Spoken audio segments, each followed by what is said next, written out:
And speaking of codes, we're going to talk about some codes again because it's lore.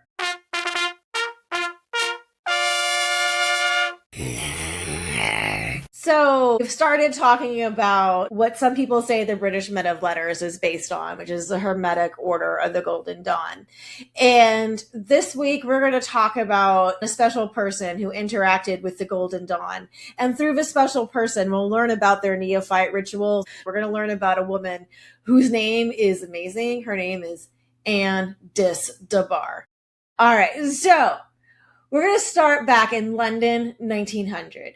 And the London's Hermetic Order of the Golden Dawn's Isis Urania Temple was being run by the actress Florence Farr. And there was drama, no pun intended. And Florence wrote to McGregor Mathers, Golden Dawn's top leader, who was in Paris, saying she wanted to quit. Mathers replied with an eyebrow-raising letter, suspecting that Florence wanted to join up with the former chief Westcott, who had left the order after it became known to some people that their coroner was in a secret society, and as Aleister Crowley put it, intimated to Dr. Westcott that he was paid to sit on corpses, not raise them. Mathers wrote that Westcott had never communicated with the secret chiefs of the order. All of the correspondence between Westcott and the chiefs was forged.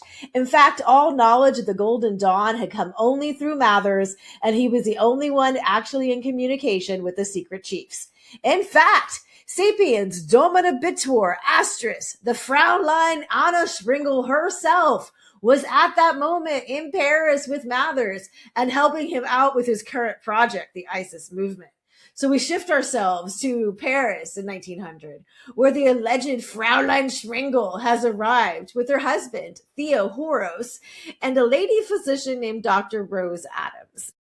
Springel has convinced Mathers with her in-depth knowledge of the Golden Dawn's workings, including their rituals and passwords of the higher grades.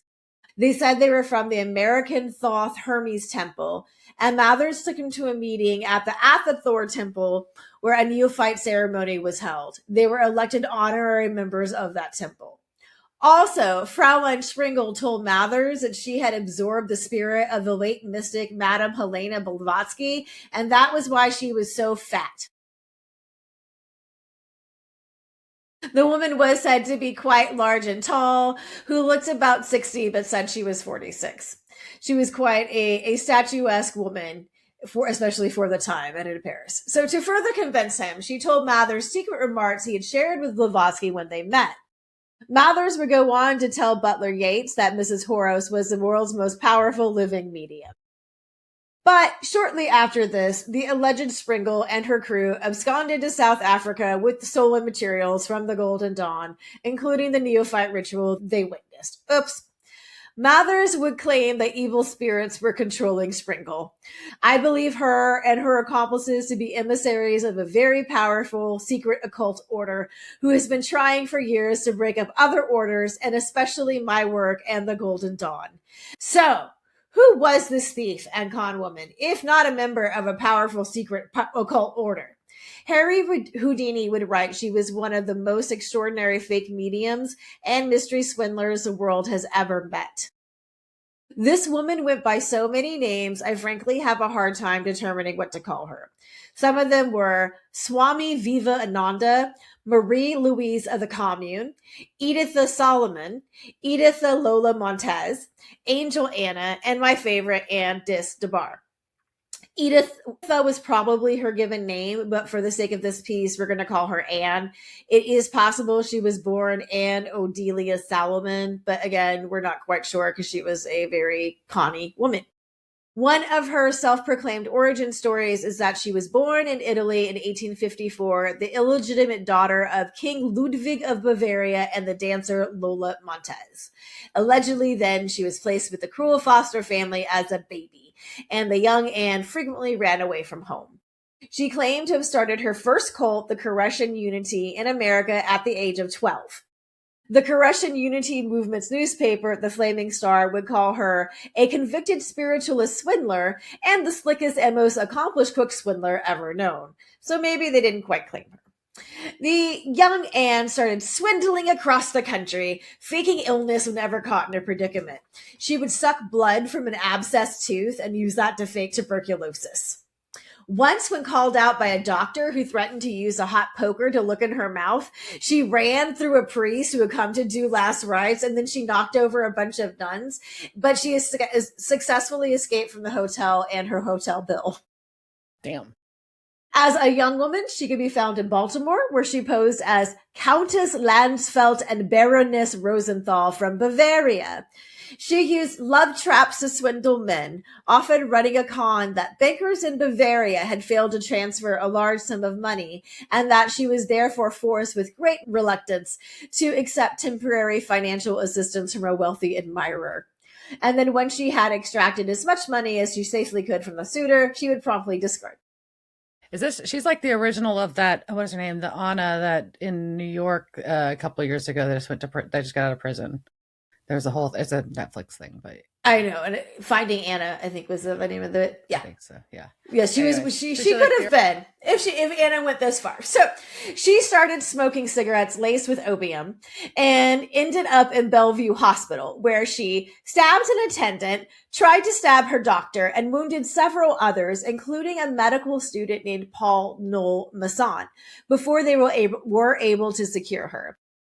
She was committed to the asylum for the insane on Ward's Island in New York for a year. But during that time, she showed no signs of insanity. So since authorities were required to release her when she was declared sane, she was subsequently discharged. She then married the now Dr. Masson, the guy she stabbed. She marries him in 1871. Okay, she's a bad bitch. All right. Yeah, I know, right? She stabs him and then she marries him. That's something. They have a daughter named Alice. We don't know what happens to her, but their marriage did not last as he died within a year, maybe under suspicious circumstances. Oh. So from that, Anne ventured into the world of hypnotism and soon had a new man. She married the talented artist General Joseph Disdabar in 1879 and became Anne O'Delia Disdabar. It just sounds like a rapper's name, or I just keep thinking of Belle Biv DeVoe. Yeah, something. And Disdabar. So Anne used her husband to work her way into society, where she dazzled the rich with her psychic abilities. So to stand out from the crowd, as spiritualist mediums were a dime a dozen then, she specialized in spirit paintings. Anne claimed that among the many great masters she channeled onto the canvas, she had specifically summoned the spirit of Alexander the Great's court painter for several of her works. It's a very specific person to go. I mean, I think back then they were more into classics than we are now, so it may make more sense. So she was like, this is who I got. So the process went something like this. A small plain white piece of cardboard would be handed to a person to examine and mark. Then they would be instructed to place it on their head so that the edge of the marked card faced forward. And then after some squirming and some other contortions, Anne would tell them to look at the unmarked side of the card where, voila, a masterful painting had appeared. And the pictures varied in size. Some were as big as 50 by 72 inches, and some were meant to be handheld. It's pretty big. That's really big. But they also said that the paint would be wet and could take a few days to dry. So that made me wonder if that got on the person's hair, if it was turned upside down. Like, would that just, I don't know. So not all the pictures were created using the same process, as General Disdabar clearly could not meet the demand for all these paintings, particularly for the larger images. He resorted to using pre-existing paintings. And it was alleged that 39 of these productions were stolen from a picture dealer. Anne's spirit painting technique likely involved using canvases treated with photo development chemicals, which could then be dampened with the wet sponge to appear. I mean, you're cheating people, but cool. There are mentions, I also read that she would have really big skirts, and so she could pull out the second painting from it and then put that into the first one. So that's you get your fashion, and your fashion is crime. Yeah. I mean, it's impressive. It's impressive. So there are mentions of Anne having children with Disdabar, but also nothing about what happened to them. They did get divorced about 5 years after their marriage. In June of 1888, she was sentenced to Blackwell's Island for 6 months for tricking an elderly lawyer, Mr. March, into giving her his townhouse, which she turned into a temple of truth, with her as a high priestess, naturally. Those familiar with the house when Mr. and Mrs. Marsh entertained guests were somewhat taken aback to see Anna arrayed in the lawyer's wife's former gowns and jewels reclining on its silk-covered sofa. The press would call her the portly swindler. Magicians offended by her tricks quickly showed how simple it was to create spirit paintings, and it became kind of a fad to show how to hatch the spiritualists and show how they were doing it. But although maybe she wasn't as bad as all that, while awaiting her sentence in custody, she behaved as an exemplary prisoner and was routinely giving money to all the people that she met who were in the prison with her. To all the poor people, she was just like, "Here's money." So, granted, it was money that she stole, but whatever. Right. So, yeah. So in New Orleans, I don't know where the city somewhere in the South is. So in New Orleans, she next married the man who accompanied her to Paris as Theo Horos, whose real name was Frank Jackson Dutton. Frank was probably around 32 when they got married, and Anne was around 50. On the marriage certificate, she presented herself as Princess Edith Lolita, Baroness Rosenthal, Countess of Landsfeld of Florence, Italy. And together they would run the Order of the Crystal Sea, a cult said to be based around fortune-telling, but in reality the couple were blackmailing the participants. In 1899, the deputy sheriff tried to get them to leave town, and Anne threw a fit, so the next day both she and Frank were arrested, one newspaper calling them the fat fake and the little man. Charged with being a dangerous and suspicious character, which was apparently a law, they were given the choice of leaving the parish within 48 hours or 30 days in jail. Not with Dale. You're not going to spend 30 tails. You were sentenced to 30 tails. Right. So they were going to leave town, but they didn't. And soon Anne was arrested for fortune telling. Anne showed up to court in a flowing gown, which was said to make her look like a priestess. And they were again given the option to pay $25 or serve 30 days. And this time, because it was money, they took the time in jail. They briefly moved to a D.C. suburb where they met a widowed physician named Dr. Rose Adams, who she was informed that Theo, Frank was now going by Theo, was a newly reincarnated Jesus Christ. And the Swami... That's extreme. Extreme. And the Swami Laura Horos was a mother of God. Theo was also a mother god who one day would dematerialize and reappear as a beautiful woman. Fascinating. So the new religion was called Theocratic Unity, because his name is Theo. So right. Theocratic Unity and Purity League. Dr. Rose gave them all her money and became their faithful servant. The trio went to England and then onward to Paris, where we began our story.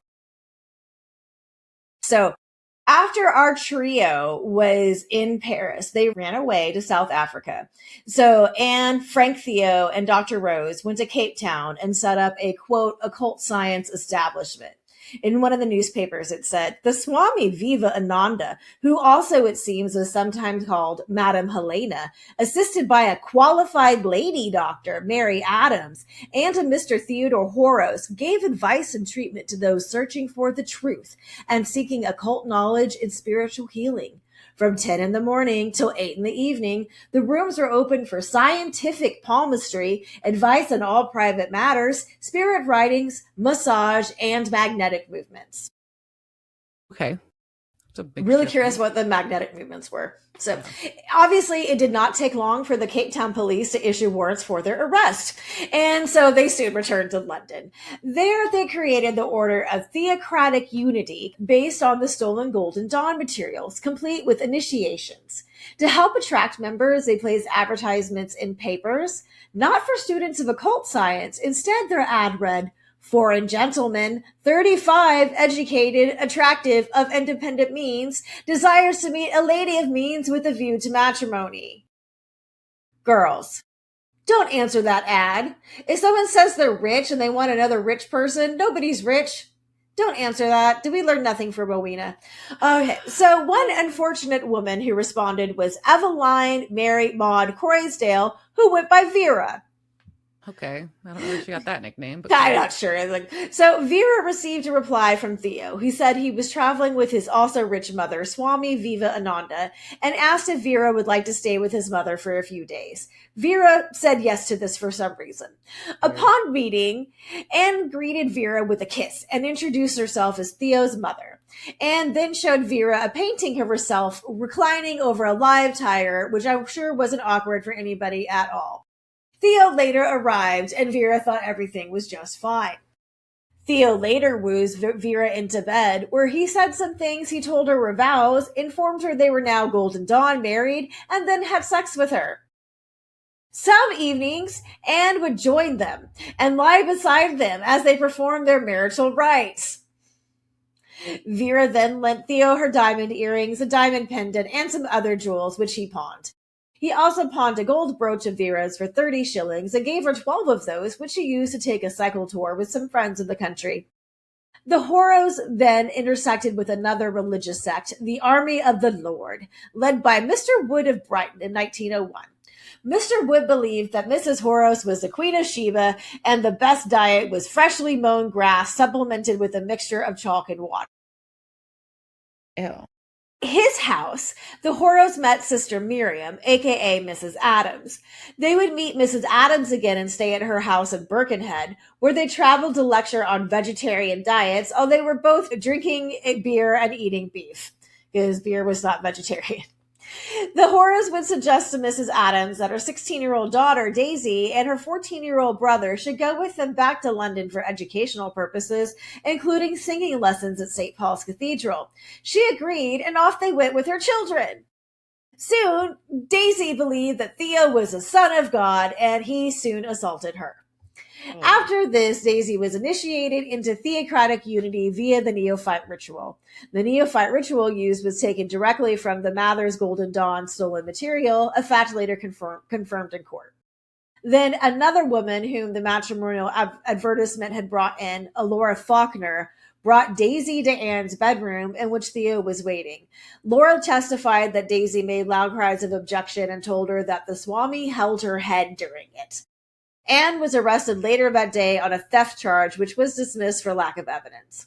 One of the residents of their Gower Street house they were staying at wrote to the Adams children's father, urging them to get their kids the fuck out of that place.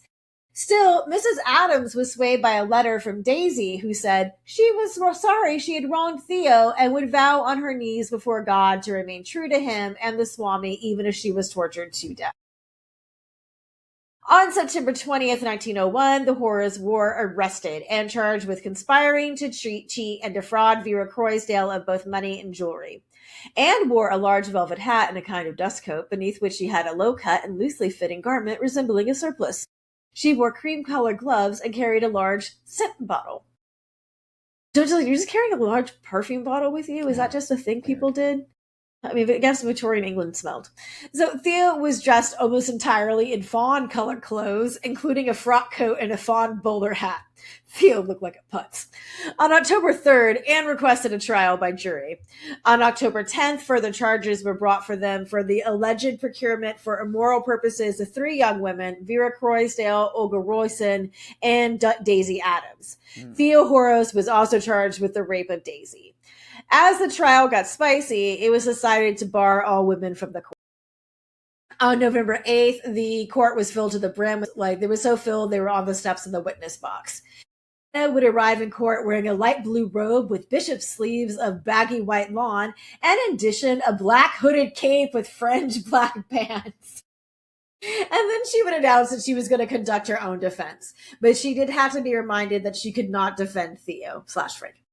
So, during the trial, the picture of Anne riding a tiger was introduced as evidence. I just want to make that fact known because I think that's fantastic.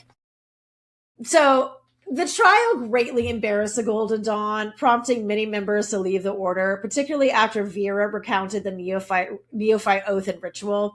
The Daily News published her testimony about the ritual word for word, which added to the group's humiliation. Vera explained that she recalled the ritual so clearly because she had insisted in initiating other neophytes. So after she did her ritual, she did this for other people.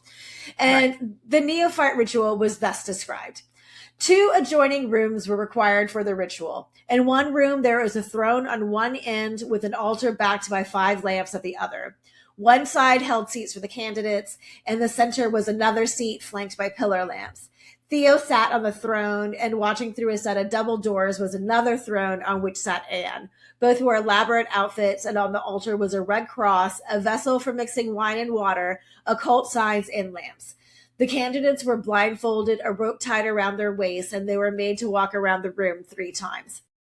Vera said she was led into the other room where someone said, "Child of earth, I consecrate thee with water. Child of earth, I consecrate thee with fire." She could hear Madame and Theo moving around but couldn't see what they were doing. Then she knelt down in front of the altar and placed her right hand on the sign of the Red Cross, then grasped Theo's hand, and he said something of a prayer over her. Then she said the oath again. They used both fire and water. When I was consecrated with water, the man made a cross on my forehead with his wet finger. For the fire ceremony, I had to hold my hands over a kind of lamp. There was a sword used. I'm not quite sure what was done with it early in the ceremony, but at the end it was sheathed over my head. After that, I had to partake of bread and salt, and then a rose was passed around. So they give like the whole oath, and it's very long, and I'm not going to we're not going to do the whole oath because it's very long. But basically, she starts off saying, I just want to say who like she swears to, if that makes sense. Yeah. So I, Vera Croisdale, in the presence of the Lord of the universe, and in the hall of the neophytes of the Order of the GD, in the outer regularly assembled under warrant from the GH chiefs of the Second Order, do of my own free will and accord, hereby and hereon most solemnly pledge myself to keep secret this order, its name of its members, and the proceedings which take place at its meetings from all and every person in the whole world. It goes on and on and on and on. All right. Quite an oath. So Vera also said that Theo claimed he was Christ himself, and that sin committed with him would be an act of piety, and that offspring born as their intimacy would be divine. Cult leadership. So she said she was hypnotized by both of the defendants and drugged with a mixture of milk, eggs, whiskey, and some other ingredient every morning, even though the Theocratic Unity, they were only supposed to eat fruit, nuts, and distilled water, and no alcohol was allowed. So is that like almost like eggnog for breakfast? It sounds like an eggnog mixture, which I'm like, if you're going to wake me up with like eggnog, I'm kind of okay with it. I mean, maybe not every day. No, so a bunch of people testified during this trial. The boarding house lady of 99 Gower Street, Mrs. Annie Bellman Lewis, testified that the male defendant, who called himself Mr. Adams, came asking for a room for the use of his mother. And then after prepaying for a week, he left. And the next day, the woman defendant came with Rose Adams, who was going by Rose Evelyn. Vera Croisdale came to the house once and was introduced as Anne's adopted daughter. Then Anne tried to sway Mrs. Lewis, the landlady, into joining their cult. The male defendant told her they took laws of poverty, chastity, and obedience, and she said she had to think about it. When Anne testified, she denied ever serving time as a convicted thief, as shown in photographs of Joliet Prison and presented by Inspector Kane. So the inspector's like, here are pictures of you in prison. Not me. That's not me. So she also brought out books on mesmerism, a letter from a famous spiritualist, and some candles of odd appearance, which might have been used in phallic ceremonies. Anne would swear that Theo was incapable of having sexual intercourse due to his balls being missing. He was examined and found to have only one testicle, but that was said to be perfectly normal, even though it was quite small. When Theo testified, he admitted his real name was Frank Dutton Jackson, and that it had been his privilege since he was 10 years of age to be the adopted son of this most noble lady. But also they were married 3 years ago, but with full knowledge he couldn't perform any marital duties. Anne was committed to a life of celibacy and chastity, and he never claimed to have any divine powers or to be a god. And he did say that he owned some 7,280 acres in the U.S., where he hoped to found a colony called Theocratic Unity, which was to be based upon the principles of Christ's life. He denied the accusations and evaded the issues about placing matrimonial advertisements in the paper. Anne would arrive for proceedings on December 18th in a mauve gown wrapped around her like a toga. It was such an in-demand event that tickets were issued for admission, but the crowd still couldn't be controlled. Daisy gave some more testimony and cross-examined her, and Daisy said that she didn't leave the cult because she didn't have the money to get home. On December 20th, Anne arrived to hear her fate, wearing a voluminous robe of pure white satin, cut low around the neck and with flowing sleeves lined in heliotrope. Over her shoulders was a bright white scarf. In her closing statement for the trial, Anne affirmed her clairvoyant healing abilities, but denied ever claiming to be a medium. Dude, I'm psychic and I can heal things, but I don't talk to the dead. That is too far. Over the line. Over the line, sir. She issued an appeal to the jury. I ask you now, as we approach the anniversary of the day on which we celebrate the birth of our Savior, I ask you in the name of the Lord Jesus Christ to use his greatest gift to man, the human reason, and to remember we do not just ask for mercy or the benefit of your doubt, but for justice. It took the jury less than 10 minutes to decide they were both guilty. Theo was sentenced to 15 years penal servitude and Mrs. Horos to 7 years. Anne was sentenced to 7 years, of which she served 5 at Aylesbury Prison. The Golden Dawn changed their neophyte oath after the trial, where before it ended with, all these points I generally and severally upon this sacred and sublime symbol to swear to observe without evasion, equivocation, or mental reservation of any kind whatsoever, under the no less penalty on the violation of any of them than that of being expelled from this order as a willfully purged wretch, void of all moral worth, and unfit for the society of all upright and true persons, and in addition under the awful penalty of voluntarily submitting myself to a deadly and hostile current of will, set in motion by the chiefs of the order, by which I should fall slain or paralyzed without visible weapon, as if blasted by the lightning flash. They changed that to say, I swear upon this holy symbol to observe all things without evasion, equivocation, or mental reservation, under the penalty of being expelled from this order for my perjury and offense, and submitting myself to the divine guardians of this order, living in the light of their perfect justice. Their journey as upon the winds. They strike where no man strikes. They slay where no man slays. Slay.